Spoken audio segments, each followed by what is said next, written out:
بسم اللہ الرحمن الرحیم۔ السلام علیکم ورحمۃ اللہ وبرکاتہ۔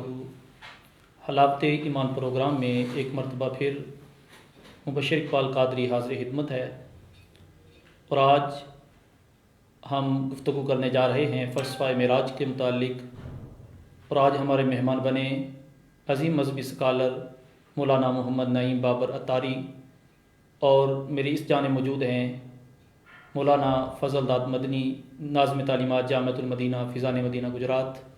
دونوں احباب کا تہ دل سے شکر گزار ہیں، اور اس محفل کا، اس پروگرام کا باقاعدہ تلاوت کلام پاک سے آغاز کرتے ہیں، اور تلاوت کلام پاک کے لیے جناب سعادت حاصل کرتے ہیں مولانا فضل داد مدنی صاحب۔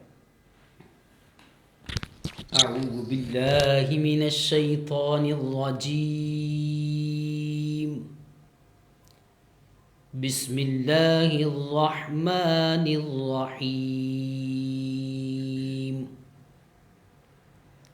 لقد جاءکم رسول من انفسکم عزیز علیہ ما عنتم حریص علیکم بالمؤمنین رؤوف رحیم۔ فَإِن تَوَلَّوْا فَقُلْ حَسْبِيَ اللَّهُ لَا إِلَٰهَ إِلَّا هُوَ عَلَيْهِ تَوَكَّلْتُ وَهُوَ رَبُّ الْعَرْشِ الْعَظِيمِ۔ صدق اللہ العظیم۔ ماشاء اللہ، سبحان اللہ۔ آپ نعت رسول مقبول صلی اللہ علیہ وسلم کے لیے نعت شریف پڑھتے ہیں، مولانا محمد نعیم بابر عطاری نعت رسول مقبول صلی اللہ علیہ وسلم پیش فرماتے ہیں۔ صلی اللہ علیہ یا رسول اللہ، وسلم علیک یا حبیب اللہ۔ چونکہ آج کا ہمارا موضوع بھی فلسفہ معراج ہے، تو انشاءاللہ اسی سے متعلق سیدی اعلیٰ حضرت امام احمد رضا خان رحمۃ اللہ علیہ کا ایک کلام، اس کے چند اشعار پیش کرتا ہوں۔ پوچھتے کیا ہو عرش پر، یوں گئے مصطفیٰ کے یوں، پوچھتے کیا ہو عرش پر، یوں گئے مصطفیٰ کے یوں، کیف کے پر جہاں جلے،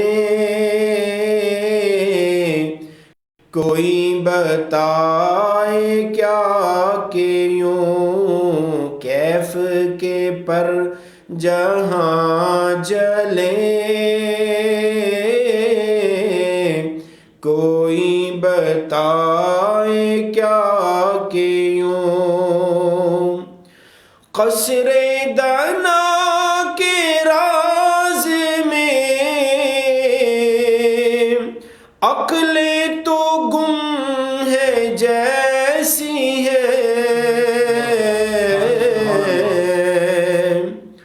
قصر دنا کے راز میں عقل تو گم ہے جیسی ہے، روح قدس سے پوچھئے،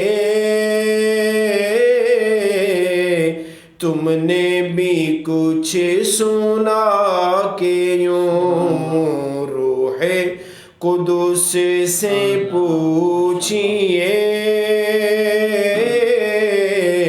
تم نے بھی کچھ سنا کہ یوں، دل کو ہے فکر کس طرح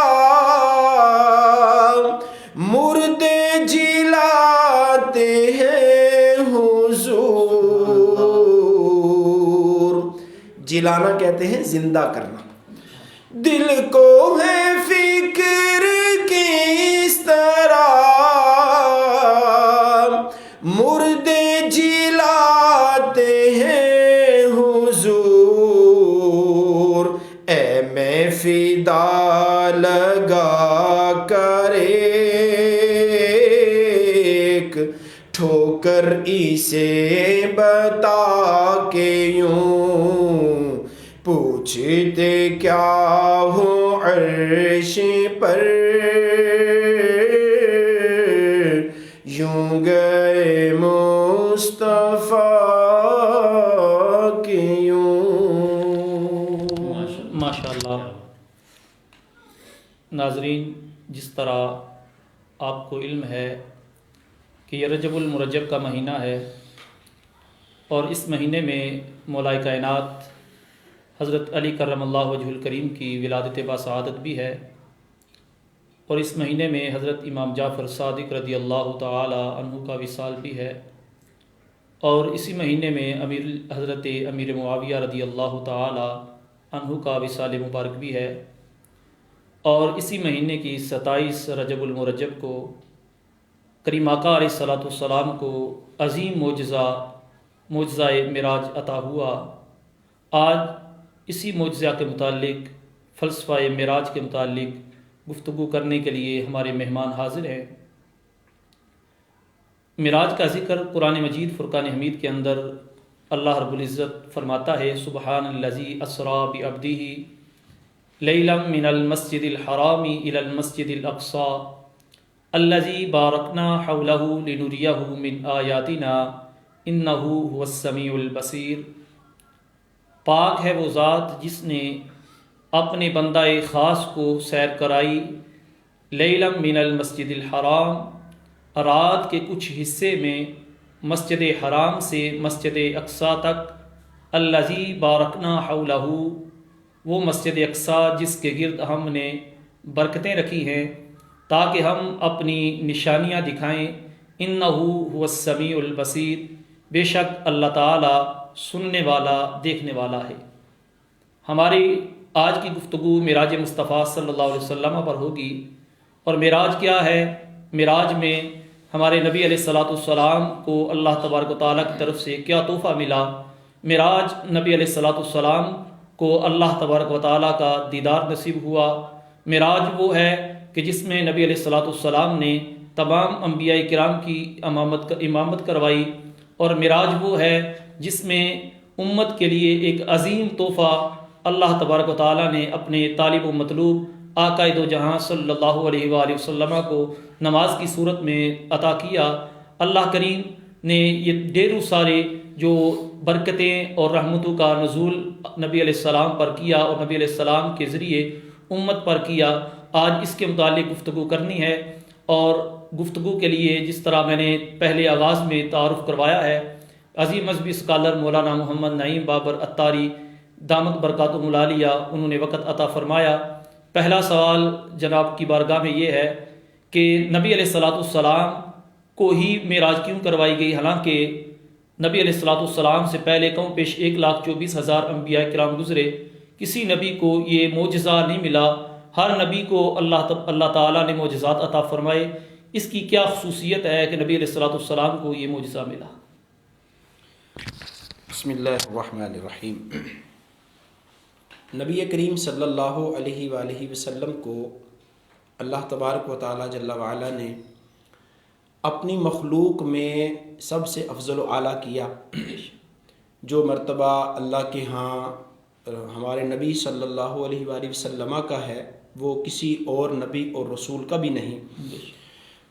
اگر ہم ان رسول اللہ صلی اللہ علیہ وسلم کی معجزات کو دیکھتے ہیں تو میں اگر اس کی موٹی سی تقسیم کروں تو 2 طرح کی تقسیم ہوگی.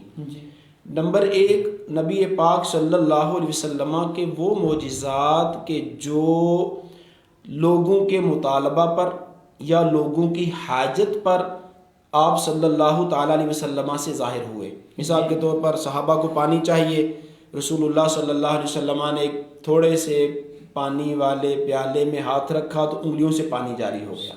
یہ حضور کا معجزہ ہے.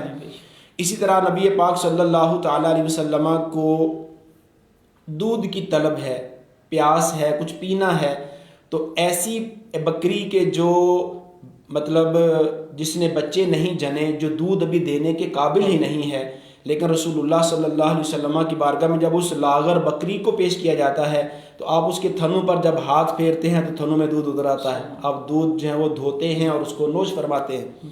اسی طرح چاند کو توڑنے کا معجزہ ہے، تو یہ کافروں کی طرف سے مطالبہ تھا، تو نبی پاک صلی اللہ علیہ وسلم نے وہ دکھا دیا۔ یعنی کچھ معجزات وہ ہیں کہ جو آپ سے طلب کیے گئے، آپ نے ظاہر کیے، اور کچھ معجزات وہ ہیں کہ جو نبی پاک صلی اللہ علیہ وآلہ وسلم کی طلب یا لوگوں کی طلب کے بغیر رب نے عطا فرمائے۔ اور ان معجزات میں علماء نے لکھا کہ اگر ہم نبی پاک صلی اللہ علیہ وآلہ وسلم کی ذات کے اعتبار سے آپ کے معجزات دیکھتے ہیں تو انگلیوں سے پانی کا جاری فرمانا بے شک معجزہ ہے، درختوں کو اشارے سے چلوا دینا بے شک معجزہ ہے، رسول اللہ صلی اللہ علیہ وسلم کا پتھروں کی جانب اشارہ کرنا اور ان کا ابو جہل کی مٹھی میں کلمہ طیبہ پڑھنا شروع کر دینا بے شک معجزہ ہے۔ لیکن وہ معجزات جو رسول اللہ صلی اللہ علیہ وآلہ وسلم کی شان اور عظمت کے مطابق، آپ کے جو مقام کے مطابق تھے، علماء فرماتے ہیں وہ چند معجزات ہیں، اور ان معجزات میں سے ایک معجزہ معراج کا معجزہ ہے۔ معراج کا معجزہ حضور نے طلب نہیں کیا، معراج کا معجزہ گویا مخلوق کی بھی اس طور پہ طلب نہ تھی، لیکن یہ رب کریم جل وعلا کی طرف سے محض اپنے محبوب صلی اللہ علیہ وسلم پر اس کا فضل تھا، اس کا کرم تھا۔ اور یہ معجزہ حضور ہی کو کیوں دیا گیا؟ اس کے پیچھے علماء اس کی لاجک یہ بیان کرتے ہیں کہ جو انفرادیت ہے نا، یعنی ایسا کام جو منفرد ہو، کسی ایک کے ساتھ ہی ہو، بقیہ کے ساتھ نہ ہو۔ حالانکہ اللہ تعالیٰ نے کم و بیش 1,24,000 انبیاء کرام دنیا میں مبعوث فرمائے، بھیجے، اور ایک سے بڑھ کر ایک شان والا نبی ہے۔ اور اگر ہم قرآن کریم کا بھی مطالعہ کرتے ہیں تو ہمیں یہ بات حضرت موسیٰ علیہ السلام کی زبان سے قرآن میں ملتی ہے، جو طور پر جا کر عرض کرتے ہیں ربی ارنی انظر الیک، اے اللہ مجھے اپنا اب دکھا، میں تجھے دیکھنا چاہتا ہوں۔ اب یہاں تو طلب موسیٰ علیہ السلام بھی ہے، لیکن وہاں سے موسیٰ علیہ السلام کی اس طلب کو جو ہے وہ گویا اپنی بارگاہ میں رب کریم نے اس طور پر قبول نہ فرمایا کہ یہ اعزاز کسی اور کا ہے، یہ اعزاز موسیٰ کا نہیں، یہ اعزاز کلیم اللہ کا نہیں، یہ اعزاز بنی اسرائیل پر بھیجے جانے والے نبی موسیٰ کا نہیں ہے، بلکہ یہ اعزاز اللہ نے اپنے محبوب کو دینا ہے۔ اور ان کو کیوں دینا ہے؟ وہ اس لیے دینا تھا کہ یہ حبیب اللہ تھے، یہ رب کے محبوب تھے، یہ وہ تھے کہ جن کے بارے میں خود رب فرماتا ہے کلہم یطلبون ردائی، ہر میری مخلوق میری رضا کی طالب ہے، وانا اطلب رضاک یا محمد، اور اے محمد میں رب ہو کر تیری رضا کا طالب ہوں۔ تو گویا جو اللہ کی مخلوق میں، اس کے نبیوں میں، رسولوں میں جو سب سے افضل تھا، اللہ نے اسے سب سے زیادہ منفرد اور ایک اعزاز والا کام معراج کی صورت میں عطا فرمایا۔ سبحان اللہ، سبحان اللہ، ماشاء اللہ۔ اور پھر یہاں پر اگر میں یہ جملہ عرض کروں کہ اللہ تبارک و تعالیٰ نے اپنی مخلوق میں سب سے اعلیٰ کو، یعنی اعلیٰ نے اعلیٰ کو معراج کروا کر سب سے اولا بنا دیا۔ سبحان اللہ، کیا بات ہے۔ یعنی ہمارے آقا صلی اللہ علیہ وسلم کے بارے میں فرماتے ہیں نا کہ سب سے اولا و اعلیٰ ہمارا نبی، سب سے بالا و والا ہمارا نبی۔ تو ہمارے نبی صلی اللہ علیہ وسلم چونکہ رب کی مخلوق میں سب سے زیادہ پسندیدہ تھے، تو اللہ نے انہیں یہ معراج کا تحفہ عطا فرمایا، سبحان اللہ، جو انبیاء میں بھی کسی کو نہیں دیا گیا۔ سبحان اللہ، ماشاء اللہ۔ دیکھیں ناظرین، آج ہم نے جو سوال کیا تھا، آج ہمیں پتہ چلا کہ نبی علیہ الصلوۃ والسلام کو معراج کیوں کروائی گئی۔ اس میں حدیث قدسی پڑھی، کلہم یطلبون ردائی وانا اطلب رداک یا محمد صلی اللہ علیہ وسلم، کہ ہر بندہ یہ چاہتا ہے کہ خدا راضی ہو جائے، تو خدا کہتا ہے محبوب دو جہاں میں تو راضی ہو جا۔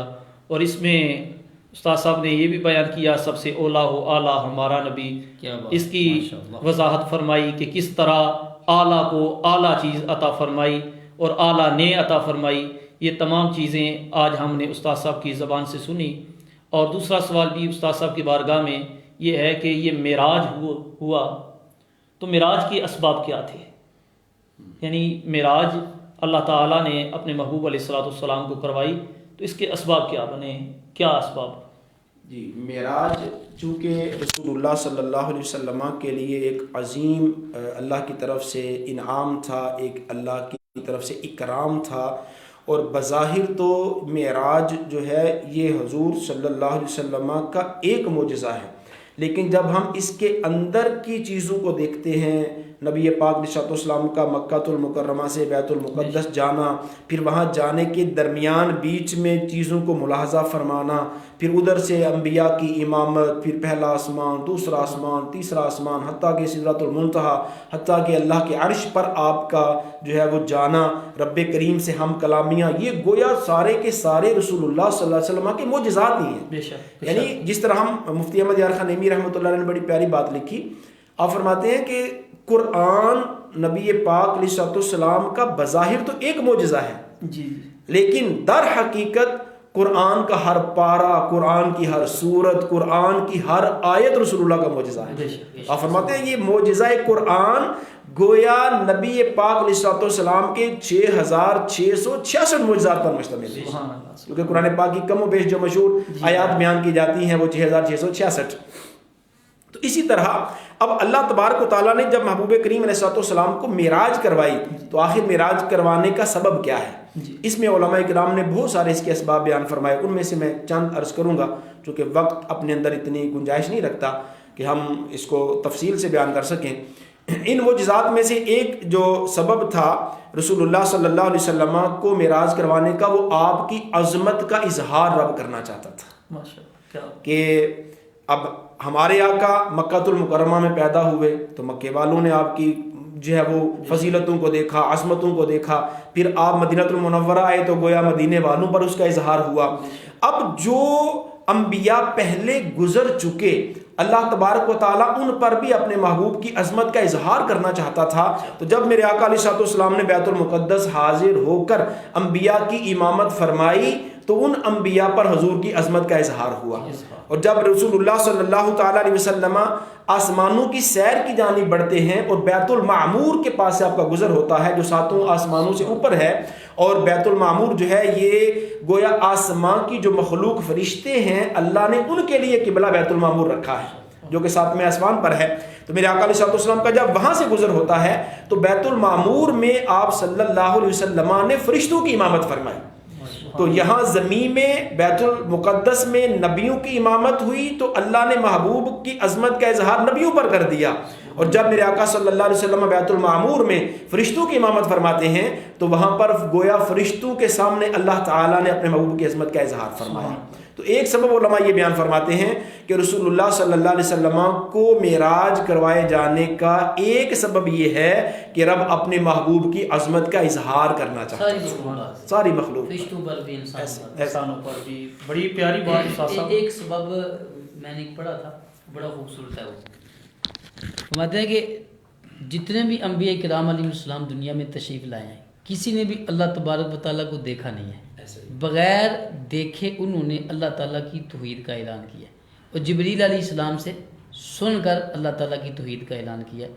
تو اللہ تبارک و تعالیٰ نے اپنے محبوب کو یہ شرف اس لیے عطا کیا کہ سب تو بن دیکھے میری توحید کا اعلان کرتے رہے، تو کیونکہ آپ ساری کائنات کے گواہ ہیں تو پیارے آپ خلیفہ اعظم ہیں، تو پھر نبی پاک علیہ السلام کا انتخاب کیا کہ ایک وہ ہونے چاہیے کہ جو مجھے دیکھ کر میری توحید کا اعلان کرے۔ ماشاءاللہ، دیکھیں ناظرین کتنے پیارے انداز میں اساتذہ اکرام ہمارے ناظرین کو یہ بتا رہے ہیں کہ نبی علیہ السلام کا معراج پہ جانا، ایک تو یہ بھی ہمیں علم ہوا کہ نبی علیہ السلام نے ادھر انبیاء کی امامت کروائی اور بیت المعمور پر فرشتوں کی امامت کروائی۔ اس کے علاوہ معجزہ ایک ہے معراج مصطفیٰ، لیکن استاد صاحب نے جس طرح بیان کیا ایک معجزے کے بیچ میں کتنے معجزے ہیں۔ نبی علیہ السلام کا آسمانوں میں جانا، نبی علیہ السلام کا بیت المعمور میں فرشتوں کی امامت کروانا، اس کے متعلق استاد صاحب گفتگو فرما رہے ہیں۔ جی، مزید جو اسباب علماء نے بیان فرمائے ان میں سے ایک بڑا محبت بھرا اور بڑا پیار والا بھی ہے، جسے درۃ الناصحین میں صاحب درۃ الناصحین نے بیان فرمایا، اور اس پر اعلیٰ حضرت رحمۃ اللہ علیہ نے اپنے نعتیہ دیوان ہدایت بخشش میں ایک شعر بھی بیان کیا، چلو وہ بھی سناؤں گا کہ ایک بار ایسا ہوا کہ زمین اور آسمان کا آپس میں مکالمہ ہوتا ہے، آپس کی گفتگو ہوتی ہے. آسمان زمین پر فخر کرتے ہوئے کہتا ہے کہ اے زمین میں تجھ سے افضل ہوں کیونکہ میرے اندر اللہ تبارک و تعالیٰ نے چاند رکھا، سورج رکھا، ستارے رکھے. تو زمین نے جب یہ بات سنی تو یہ کہنے لگی کہ میں تم سے افضل ہوں کیونکہ اللہ تعالیٰ نے میرے اندر دریا رکھے، نہریں رکھیں، باغات رکھے. پھر آسمان بولا کہ نہیں میں تجھ سے افضل ہوں، میرے اندر کہکشائیں ہیں، میرے اندر بیت المعمور ہے. زمین کہنے لگی کہ نہیں میں تجھ سے افضل ہوں کیونکہ میرے اندر جو ہے وہ بیت اللہ ہے، میرے اندر جو ہے وہ شجر و حجر ہے. آسمان جو اس طرح ان کا آپس میں گفتگو ہوتی ہے نا، جب گفتگو بڑھتی ہے تو آسمان اپنا گویا کے کمالات جو اس کے اندر رب نے رکھے وہ بیان کرتا، زمین اپنے اندر رکھے ہوئے کمالات کو بیان کرتی. اب جب زمین کی باری آتی ہے تو زمین یہ کہتی ہے کہ اے آسمان تیرے اندر اگرچہ چاند ہے، سورج ہے، ستارے ہیں، کہکشائیں ہیں، بیت المعمور ہے، لیکن میرے اندر مدینہ ہے. سبحان اللہ. مجھے اللہ نے یہ اعزاز بخشا ہے کہ رسول اللہ صلی اللہ علیہ وسلم کے قدموں کو چومنے کا شرف رب نے مجھے عطا فرمایا.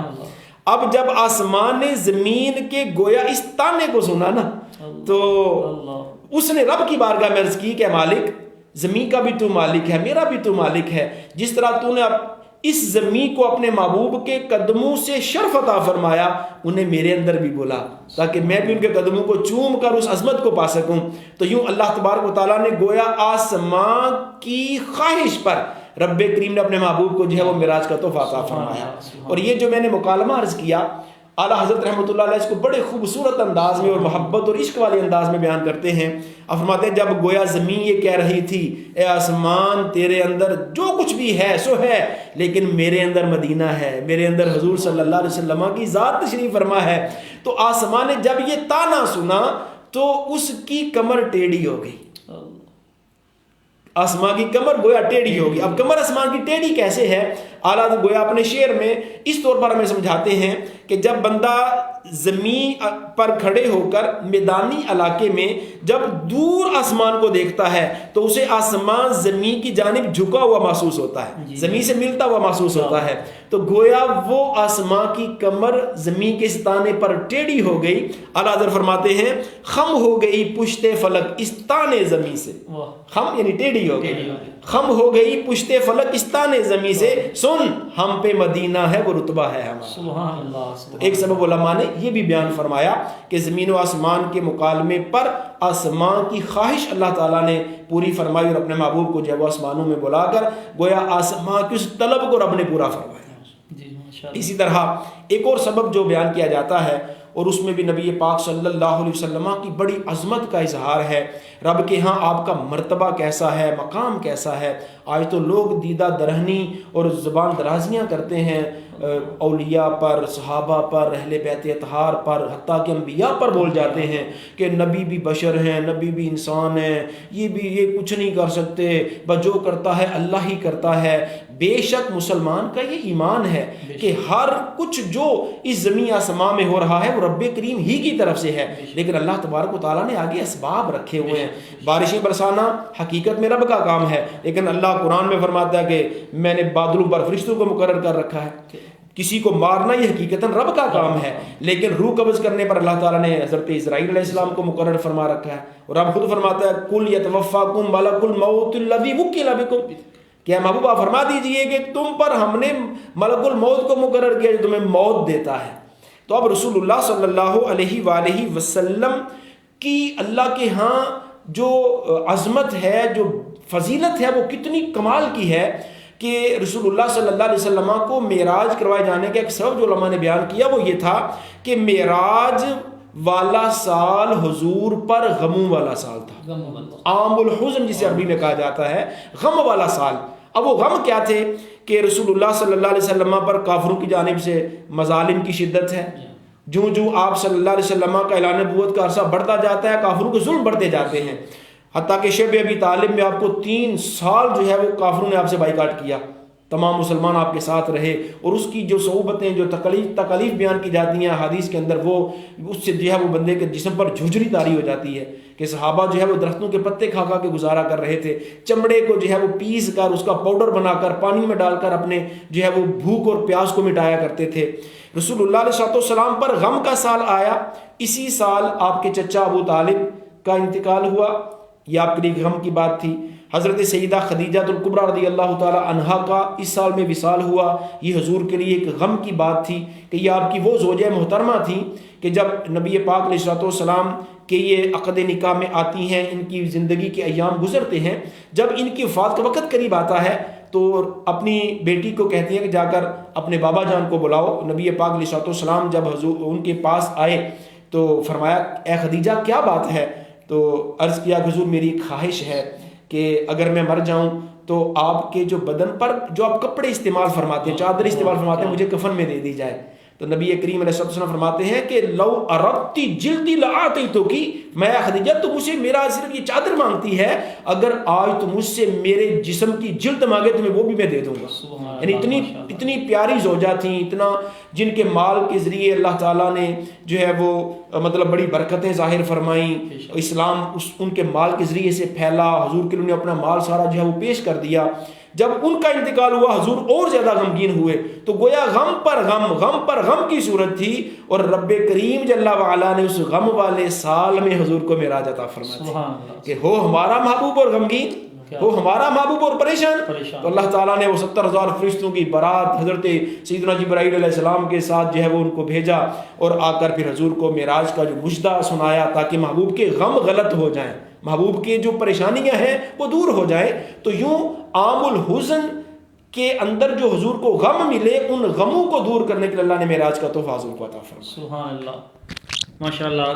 ناظرین دیکھیں کتنے ہی پیارے انداز میں استاد صاحب یہ ہمیں بتا رہے ہیں معراج کے اسباب. ان میں استاد صاحب نے پہلا یہ بیان کیا کہ نبی علیہ السلام کی عظمت اور رفعت کو بیان کرنے کے لیے، اس کا اظہار کرنے کے لیے فرشتوں کے سامنے اور نبیوں کی جو امامت کروائی وہاں پر بھی نبی علیہ السلام کی عظمت اور رفعت کا بیان. اور اس کے علاوہ یہ نبی علیہ السلام کو جو معراج کروائی گئی، اس کا ایک اسباب یہ بیان کیا گیا کہ زمین اور آسمان کا جو مکالمہ ہوا، اس مکالمے میں آسمان کی جو التجا تھی رب تعالیٰ کی بارگاہ میں، اس التجا کو سنا گیا. اور تیسرا یہ استاد صاحب نے بیان کیا عام الحزن نبی علیہ السلام کے لیے وہ غموں کا سال تھا، اور رب تعالیٰ اپنے محبوب کو غمگین نہیں ہونے دیتا. رب تعالیٰ نے اپنے محبوب علیہ السلام کو اپنے پاس بلایا، اپنا دیدار کروایا اور یہ معراج کروائی. اور ویسے معراج شریف میں تو ایک چیز جو ہے وہ نبی پاک کی عزت و شان پر دلالت ہے. استاد صاحب بڑے خوبصورت انداز میں وہ اسباب بیان فرما رہے تھے. تو ایک واقعہ علماء نے لکھا ہے بڑا خوبصورت ہے وہ بھی، کہ قرآن پاک میں اللہ تعالیٰ نے ارواح انبیاء سے جو عہد لیا تھا وَإِذْ أَخَذَ اللَّهُ مِيثَاقَ النَّبِيِّينَ لَمَا آتَيْتُكُم مِّن كِتَابٍ وَحِكْمَةٍ، تو فرمایا کہ یہ معراج شریف کا جو واقعہ ہے نا، یہ رسول پاک کی معراج تو ہے، یہ انبیاء کی بھی معراج ہے. اللہ تعالیٰ نے ان سے جو عہد المیثاق فرمایا تھا کہ جب میں تمہیں نبوت عطا کروں، کتابیں عطا کروں، حکمت عطا کروں، تو جب یہ سب کچھ تمہیں عطا ہو جائے اور پھر ایسی کیفیت میں رسول پاک میرے محبوب تشریف لائیں، تو سب کچھ چھوڑ کر میرے محبوب علیہ السلام کی حمایت کرنی ہے، تائید کرنی ہے، ان پر ایمان لانا ہے. تو محدثین نے لکھا ہے کہ سب نبی جتنے بھی دنیا میں جلوہ فرما ہوئے اپنی اپنی امتوں میں وہ اپنے اپنے زمانے میں اعلان کرتے رہے، اور سب امتوں کو سرکار دو عالم علیہ السلام کی بشارتیں سناتے رہے. اور ساری امتیں تو نبیوں کا کلمہ پڑھتی تھی، اور نبی خود رسول پاک صلی اللہ علیہ وسلم کی کلمے کی بھی ان کو تائید فرماتے. تو اب یہ اللہ تعالیٰ کی بارگاہ میں التجا کی مولا کریم ہم نے تو وعدہ پورا کر دیا، تو اب وہ جو رسول پاک کا جلوہ فرما ہونا تھا، آپ کا تشریف آوری تھی، وہ کیسے ہوگی؟ تو اللہ تعالیٰ نے تمام انبیاء کو مسجد اقصیٰ میں جمع کیا اور اپنے محبوب علیہ السلام کو فلاں بلایا، اور اپنا وعدہ بھی فرمایا، پورا کیا. فرمایا میرے محبوب کا دیدار بھی کرو، میرے محبوب کی اقتداء میں نماز بھی پڑھو، اور میرے محبوب پر ایمان بھی لے کرو. سبحان اللہ جی، ماشاء اللہ. اتنے ہی پیارے انداز میں اساتذہ اکرام یہ بیان فرما رہے ہیں. اب سوال یہ ہے کہ نبی علیہ السلام نے جو معراج کی ہے، اللہ تبارک و تعالیٰ کی طرف سے یہ عظیم فضل ہوا، تو کیا نبی علیہ السلام کو یہ معراج جسمانی تھی یا روحانی تھی؟ جی، اس موضوع پر بھی ہمارے ہاں چونکہ مختلف طرح کے لوگ ہیں، بعض ایسا طبقہ بھی معاشرے میں ہے جو یہ کہتا ہے کہ رسول اللہ صلی اللہ علیہ وسلم کی یہ معراج جسمانی نہ تھی بلکہ روحانی تھی، یعنی خواب کے ذریعے سے تھی. تو اگر ایسوں کو ہم لاجیکلی بھی عرض کریں کہ دیکھیں اگر معراج فقط روحانی تھی تو کافروں کا اس معراج کے انکار کرنے کا کیا مطلب تھا؟ کیا کافر یہ نہیں سمجھتے تھے کہ جب بندہ سوتا ہے تو بندے کی روح کہاں کہاں کی سیر کرتی ہے؟ بلکہ اگر میں یہاں سیدنا امام اعظم ابو حنیفہ رحمہ اللہ کا وہ اللہ کی جانب سے آپ پر کرم اور فضل ہونا کہ آپ نے اپنی زندگی میں حالت نیند میں سوتے ہوئے اللہ تبارک و تعالیٰ کا کم و بیش 100 مرتبہ دیدار کیا. تو خواب میں تو دیدار الہی ہو یا خواب میں بندے کا آسمانوں کو جانا، خواب میں جو ہے وہ رب کے عرش کی زیارتیں کرنا، لوح و قلم کو ملاحظہ کرنا، جنت کو دیکھنا، اس کے طبقات دیکھنا یا جہنم کے عذابات کو ملاحظہ کرنا، اگر کوئی کرتا ہے تو کسی کو اعتراض نہیں ہے، کیونکہ ہر بندہ یہ سمجھتا ہے کہ نیند میں تو بندہ بہت کچھ دیکھتا ہے. تو کافروں کا حضور کی معراج پر اعتراض کرنا، علماء فرماتے ہیں اس بات کی دلیل ہے کہ حضور کا جو دعوی معراج تھا وہ جسمانی تھا، وہ روحانی نہیں تھا. اچھا، اسی طرح اللہ تبارک و تعالیٰ نے جو 15ویں پارے میں جس کی آپ نے شروع میں تلاوت فرمائی، سبحان الذی اسری بعبدہ، کہ اللہ تعالیٰ نے سیر کروائی اپنے بندہ خاص کو، لفظ عبد کا استعمال کیا. اس کے تحت بھی مفسرین کرام نے لکھا ہے کہ عبد کہتے ہیں روح مع الجسد کو، یعنی بندہ عبد کا جو لفظ ہے یہ روح مع الجسد پر اس کو جو ہے وہ منطبق کیا جاتا ہے. تو گویا بعبد ہی کا لفظ بھی اس بات کو ظاہر کرتا ہے کہ ہمارے آقا صلی اللہ علیہ وسلم کی جو معراج تھی وہ جسمانی معراج تھی. ابوبکر صدیق رضی اللہ تعالیٰ نے تصدیق بھی تو اسی بات کی تھی جب ابو جہل آپ کے پاس آیا کہنے لگا کہ ابو بکر بتاؤ اگر کوئی بندہ یہ دعویٰ کرے کہ میں راتوں رات بیت اللہ سے بیت المقدس گیا ہوں اور پھر واپس بھی آ گیا ہوں، آسمانوں کی بھی میں نے سیر کی ہے، تو کیا اس کی بات کو جو ہے سچا مانا جا سکتا ہے؟ تو ابوبکر صدیق رضی اللہ تعالیٰ نے سوال کیا کیا، کس نے کہا ہے؟ تو اس نے کہا کہ تیرا دوست محمد صلی اللہ علیہ وسلم وہ کہتے ہیں. تو آپ نے فرمایا اگر وہ کہتے ہیں تو سچ کہتے ہیں. تب ابو جہل کا یہ سوال بھی اس بات کی دلیل تھا کہ رسول اللہ کا دعویٰ جسمانی تھا، روحانی نہیں تھا، خواب والا نہیں تھا، منامی نہیں تھا کہ نیند میں حضور گئے ہیں. پھر اسی طرح اگر ہم قرآن کریم کے اندر دیکھتے ہیں، سورہ نجم ہے، 27واں پارہ ہے، اللہ تبارک و تعالیٰ نے اس کے اندر بھی جو ہے وہ معراج کے کچھ منظر کو بیان کیا. اللہ تبارک و تعالیٰ فرماتا ہے اسی کے اندر فَأَوْحَى إِلَىٰ عَبْدِهِ مَا أَوْحَى، کہ رب نے وحی کی اپنے بندے کی جانب جو وحی کی، ما کذب الفؤاد ما رأى، دل نے نہ جھٹلایا اس کو جو اس نے دیکھا. تو اب یہ دیکھنے کی باتیں کہاں کی ہیں؟ خواب کی ہیں؟ خواب کی تو نہیں ہے، بلکہ یہ جسمانی تھی. اور میرے نبی صلی اللہ تعالیٰ علیہ وسلم کا یہ وہ کمال کا معجزہ تھا. عقل پر اگر پرکھا جائے تو عقل تو بہت ساری باتوں کا انکار کرے گی. اسلام کے بہت سارے ایسے احکام ہیں کہ عقل کو سمجھ میں نہیں آئیں گے، کیونکہ عقل کے گھوڑے دوڑتے ہوئے وہاں گر جاتے ہیں.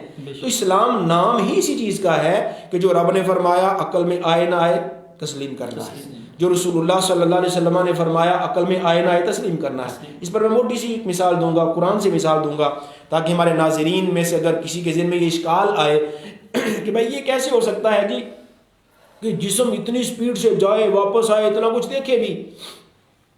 عقل معیار نہیں ہے، معیار قرآن و سنت. اب قرآن کریم کے اندر دوسری سورہ بقرہ، اللہ تعالیٰ نے لفظ گائے کے نام پر اتنی بڑی سورت نازل فرما دی. اب اس گائے کے جو تفاسیر میں مفسرین نے کیا لکھا ہے، وہ گائے کس کی تھی، پورا ایک لمبا واقعہ ہے. اب رب قرآن میں فرما رہا ہے موسیٰ علیہ السلام کو کہ تمہیں اگر مقتول کے قاتل کا پتہ لگوانا ہے تو کیا کرو، اس رنگ کی گائے، اس حلیے کی گائے ان کو کہو تلاش کریں، پھر اس کو ذبح کریں، اس کا گوشت بنا لیں، اور پھر اس کے بدن کا ذبح کی ہوئی گائے کا گوشت مردے کو مارے، مردہ زندہ ہو کر دے گا میرا قاتل کون ہے. کیا عقل اس کو مانتی ہے کہ گائے کا گوشت مردے کو مارے مردہ زندہ ہو جائے؟ اور یہاں بعض نادان مسلمان ایسی باتیں کر جاتے ہیں، جی ولی کیسے مردہ زندہ کر سکتا ہے، نبی کیسے مردے زندہ کر سکتے ہیں. حالانکہ عیسیٰ علیہ السلام کا قرآن میں یہ معجزہ بیان کیا کہ آپ جو ہے وہ مردوں کو زندہ فرمایا کرتے تھے.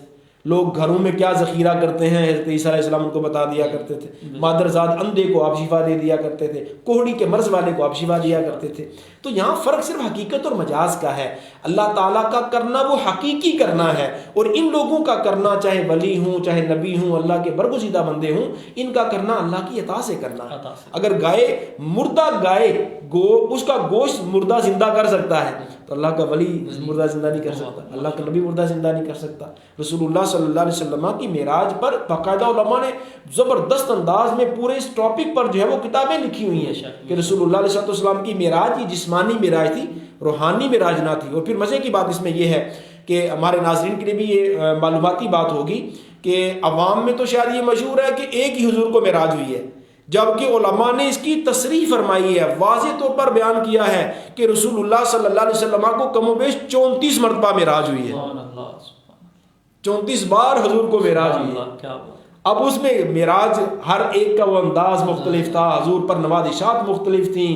تو اسی طرح میں ضمناً ایک بات عرض کرتا چلوں کہ بعض احادیث کریمہ بھی اس پر پیش کی جاتی ہیں کہ جی حضرت سیدہ عائشہ رضی اللہ تعالیٰ عنہ سے کچھ ایسی روایتیں ہیں، آپ فرماتی ہیں کہ رسول اللہ صلی اللہ تعالیٰ علیہ وسلم کو جو معراج ہوئی ہے، ما فقدت جسدہ، کہ میں نے حضور کے جسم کو غائب نہیں پایا۔ اب یہ روایت پیش کی جاتی ہے کہ جی رسول اللہ صلی اللہ علیہ وسلم کی معراج تو روحانی تھی، خواب کی تھی، نیند والی تھی۔ سیدہ عائشہ رضی اللہ تعالیٰ عنہ کہہ رہی ہیں ما فقدت جسدہ، کہ ہم نے جب حضور گویا معراج پر گئے ہیں تو آپ کا جسم سامنے موجود تھا۔ تو اس روایت پر علماء نے اتنا کلام کیا ہے، اتنا کلام کیا ہے، بعض محققین نے تو یہاں تک لکھا ہے کہ یہ موضوع روایت ہے، اس کی اصل ہی کوئی نہیں ہے، اور اس کو گھڑا گیا ہے ان احادیث کے مقابلے میں جو صحیح احادیث ہیں جو حضور کی معراج کو بیان کرتی ہیں۔ اور پھر اس کے اندر اگر ہم اس کو اس اعتبار سے بھی دیکھیں کہ سیدہ عائشہ رضی اللہ تعالی عنہا کی عمر مبارکہ 6 سال تھی حضور سے نکاح ہوا، اور رخصتی مدینے میں آ کر ہوتی ہے، اس وقت آپ کی عمر 9 سال کی تھی۔ تو انہوں نے کہاں حضور کے جسم کو دیکھا، کہاں یہ حضور کے پاس وہاں موجود تھیں؟ اس وقت تو یہ حضور کے گویا کہ اس میں رخصتی کے بعد آئی ہی نہیں تھی، رخصتی ہوئی نہیں تھی۔ معراج ہو رہی ہے مکہ المکرمہ میں سیدہ ام ہانی رضی اللہ تعالیٰ عنہ کے گھر، سیدہ عائشہ کا حضور کے ہاں حضور کی صحبت میں آنا تو مدینے میں آ کر ہوا ہے۔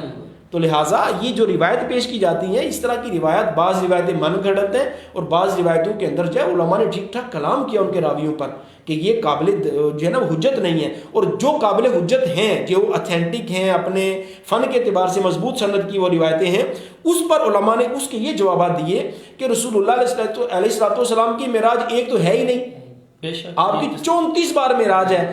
بعض معراج آپ کی منامی تھی، نیند والی تھی، خواب والی تھی، اور بعض آپ کی معراج جو جسمانی معراج تھی۔ بے شک ماشاء اللہ۔ یہ ایک بخاری شریف کی بھی روایت ہے حضرت عائشہ صدیقہ رضی اللہ تعالی عنہا سے کہ وہ فرماتی ہیں کہ جو بندہ یہ کہے کہ نبی علیہ الصلوۃ والسلام نے معراج کی، اللہ کا دیدار کیا، تو اس نے تین باتوں کا ذکر ترمذی شریف کے اندر بھی ہے کہ جو یہ کہے یعنی نبی پاک پر جھوٹ کیا کی نسبت کرے، یا یہ کہے کہ آپ نے اللہ تبارک و تعالیٰ کو دیکھا ہے، اور تیسری بات جو تھی وہ یا نبی علیہ الصلوۃ والسلام کو ہر چیز کا آنے والی کل کی بات کا علم ہوتا ہے۔ اس طرح کی روایتیں مختلف ہیں ویسے نا، تو اس کے بارے میں کیا؟ دیکھیے علماء نے الحمدللہ اس طرح کی تمام روایات کے باقاعدہ مدلل جواب دیے، دلائل کے ساتھ جو ہے نا اس کو بیان کیا۔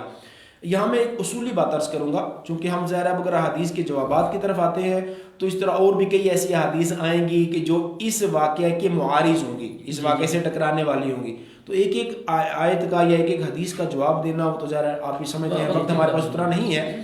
یہاں میں ایک اصولی بات یہ عرض کروں گا کہ قرآن کے فقط ظاہر کو دیکھ کر کوئی مسئلہ نکال لینا، کوئی استنباط کر لینا، کوئی نتیجہ نکال لینا، یہ درست نہیں ہے۔ جب تک ہم قرآن کے پورے قرآن کے مفاہیم کو پیش نظر نہیں رکھیں گے، ہم قرآن فہمی بھی نہیں کر سکتے۔ مثلا اب میں ضمن عرض کروں کہ اللہ تعالیٰ نے قرآن پاک میں جگہ جگہ فرماتا ہے کہ عالم الغیب و شہادہ اس کی ذات ہے، غیب وہ جانتا ہے، شہادت کا علم اس کے پاس ہے۔ اچھا اب اللہ تعالیٰ ہی قرآن میں فرماتا ہے وما هو علی الغیب بدنین کہ میرا نبی غیب بتانے میں بخیل نہیں ہے. اب جو ان آیتوں کو پڑھے گا جس میں اللہ تعالیٰ کے لیے غیب کو بیان کیا ہے وہ بولے گا غیب تو صرف اللہ کے لیے ہے. تو بھائی جن آیات میں اللہ نے بتایا کہ میں اپنے پسندیدہ نبیوں کو عطا فرماتا ہوں، سورہ جن کے اندر اللہ نے اس کو بیان کیا. اسی طرح یہ جو میں نے سورہ تکویر کی آیت پڑھی ہے اس میں اللہ تعالیٰ نے بیان فرمایا.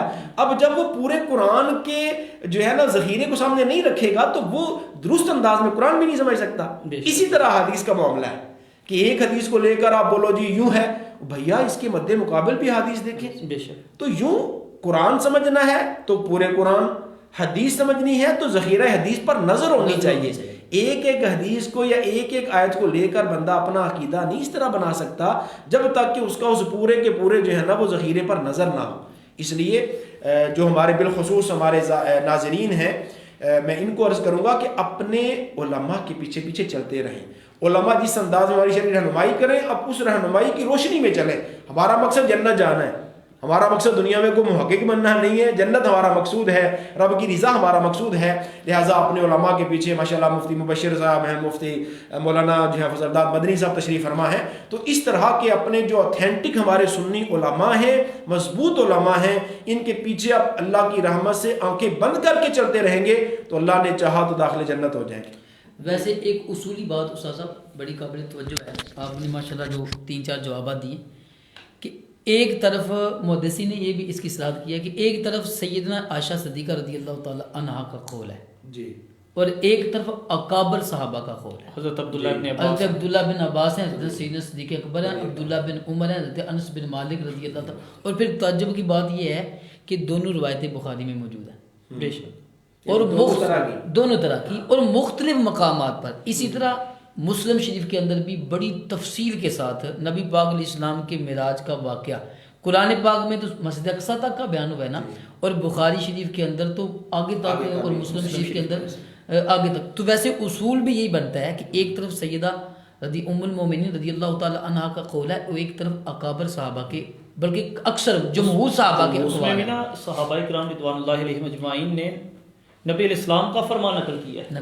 یہ تو یہ حضرت عائشہ صدیقہ کا اپنا قول ہے اور اس میں خود نبی پاک علیہ السلام کی حدیث مرفوع کو بیان کیا. صحابہ پوچھتے ہیں نبی علیہ السلام کی بارگاہ میں عرض کرتے ہیں یا رسول اللہ آپ نے اپنے رب کو دیکھا ہے؟ تو نبی علیہ السلام فرماتے ہیں ہاں میں نے اپنے رب کو دیکھا، رأیت ربی فی احسن صورۃ، واضح الفاظ خوبصورت صورت میں دیکھا ہے. اور پھر یہ جتنے بھی وہ باتیں بیان کی کہ اتنا قریب ہوئے اتنا، یہ بخاری اور مسلم شریف کی روایات موجود ہیں. تو ایک طرف اکثر صحابہ کی ایک کثیر جماعت ہے اور ایک طرف ام المومنین رضی اللہ تعالیٰ عنہ کا. اگر یقیناً حدیث سند کے اعتبار سے تو اس میں کلام نہیں ہے، لیکن بات یہ ہے کہ آپ کی محمل کوئی ہو رہا ہے جو محدثین نے بیان کیا ہے. اور پھر ان کے مقابلے میں جو روایات بخاری ہی کی ہیں، ورنہ پھر امام بخاری پر بھی اعتراض ہوگا کہ دو متضاد روایتیں ہی. جی ماشاءاللہ.